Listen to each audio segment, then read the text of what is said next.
ଅଛି ତ ମେଡିକାଲ ଯାଇଥିଲୁ ପରା ଡକ୍ଟର କ'ଣ କହିଲେ ରିପୋର୍ଟ କ'ଣ ବାହାରିଛି ମୋ ମା ହେବା ପାଇଁ ଅଯୋଗ୍ୟ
কথা দিয়ে শুনো কোন বে শুনবি পছরছি মো কোন ঘরে কিনা কিতবা গটে মেশিন আরে দেখতে প্রোগ্রাম বে তবে মতে কোন রিজেক্ট দবা এই সেমি কথা মু কইছি প্লাফর ওহো মো কোন মনকো মন ভাবি নউছি আরে গর্ভ ধারণ করিবা পাই মো গর্ভ অক্ষম তাহলে সেটা কোন মোর দোষ না বলি তম বউ বিদ্রোহ করি কহিবে পন্থা বলে চারিয়ার চাই টিপ্পনি দেবে রাই কেবা আরে বহুত কে ফোন করে লোক তাঙ্ক তাক তুমি কানুন নিওনি হ্যাঁ শুনিবিনি ঠিপি দেই ঘরে বসিবি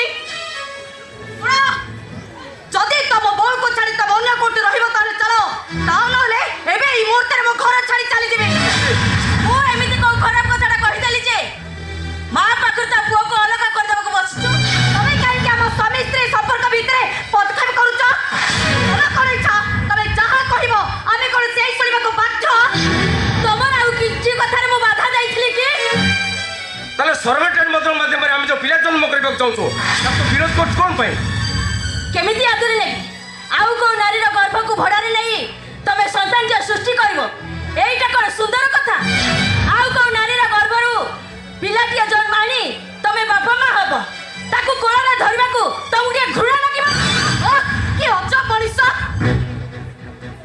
ସେ ସନ୍ତାନଟା ମୋ ରକ୍ତରୁ ଜନ୍ମ ହବ ଯୋଗ ଆସି କୋର୍ଟ ହେଲାଣି ସେ ପୁରୁଣା କଳିଆକୁ ଚାପୁଡ଼ି ଖରିଥା ତାଛଡ଼ା ମେଡିକାଲ ସାଇନ୍ସ ଏଇଟା ହେଉଛି ଗୋଟେ ସହଜ ଉପାୟ ଫରେନ୍ କଣ୍ଟ୍ରିରେ ବାପା ମାର କଷ୍ଟକୁ ଅନୁଭବ କରି ସେମାନେ ସର୍ଭେଣ୍ଟେର ମାଧ୍ୟମରେ ପିଲା ଜନ୍ମ କରୁଛନ୍ତି ତାଛଡ଼ା ପରିସ୍ଥିତିରେ ପଡ଼ି ଆମେ ତ ବାଧ୍ୟ ହେଉଛୁ ସବୁ ପରିସ୍ଥିତି ପାଇଁ ଦାୟୀ ହଉଛୁ ତୁ ମୁଁ କ'ଣ କଲି କ'ଣ ଦରକାର ଥିଲା କାବେରୀকে ଘରକୁ ତଡ଼ି ଦେବା ସେ ଗର୍ଭବତୀ ଥିଲା ଆଉ କେଇଟା ମାସ ପରେ ତୁ ବାପା ହେଇଥାନ୍ତୁ ଏ ଘରକୁ ଗୋଟେ ଛୁଆଟେ ଆସିଥାନ୍ତା ମୁଁ ଜେଜେମା ହେଇଥାନ୍ତି ଏ ଘର ଆମ ହସ ଖୁସିରେ ପୁରୀ ଉଠିଥାନ୍ତା କାହିଁକି ତୁ ତାକୁ ଚରିତ୍ରହୀନ ବଦନାମ ଦେଇ ସ୍ୱାମୀର ପରିତ୍ୟାଗ କରିଦେଲୁ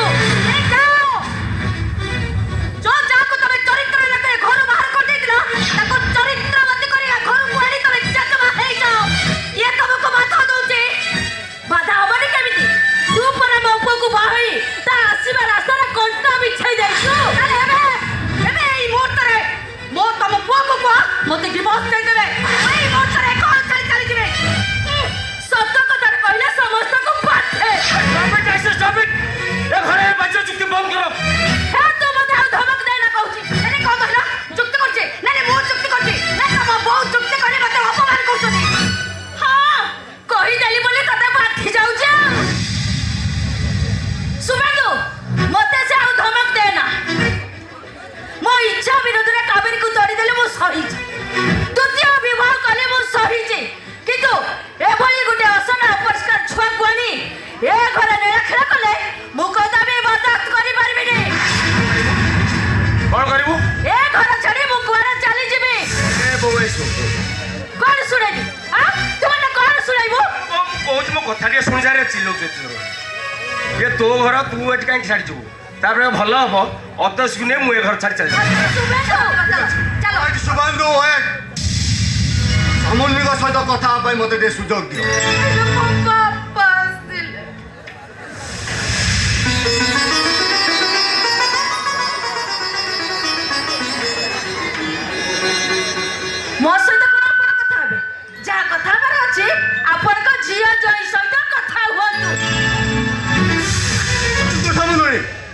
ମୁଁ ଆପଣଙ୍କ ସହିତ କଥା ହେବାକୁ ଆସିଛି।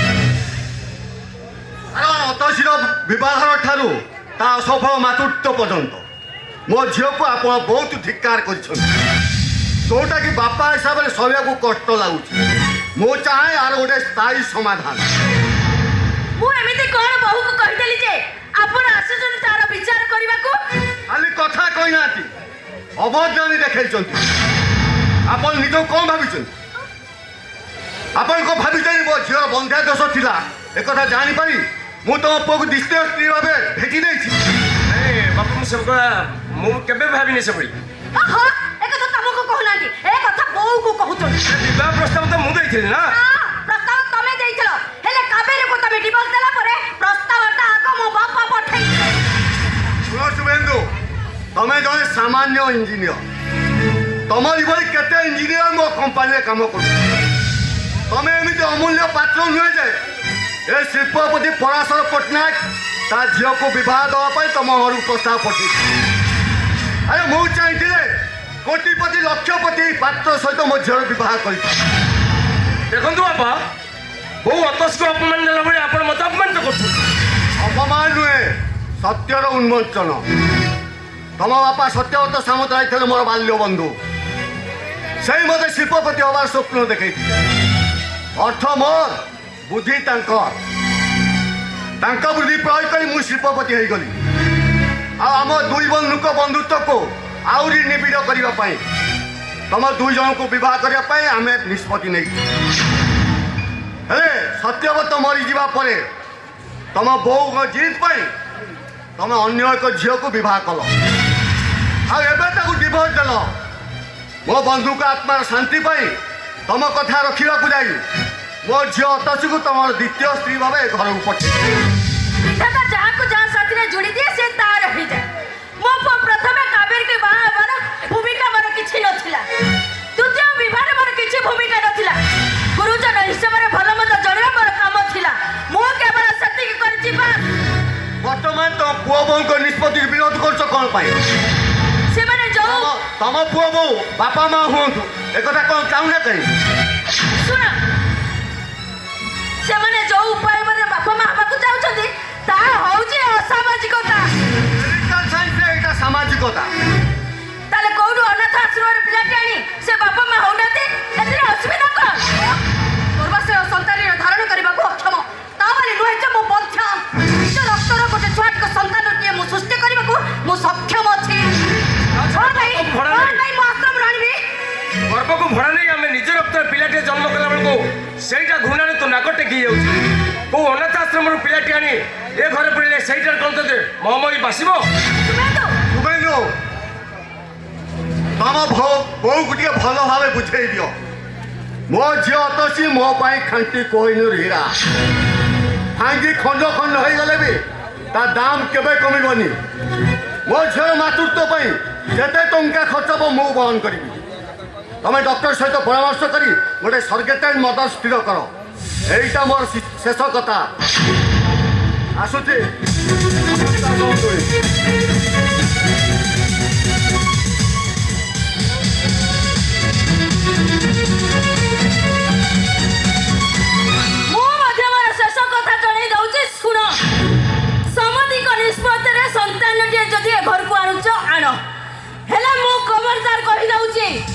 ସେ ଛୁଆର ଛାଇ ଯେମିତି ମୋ ଉପରେ ନ ପଡେ।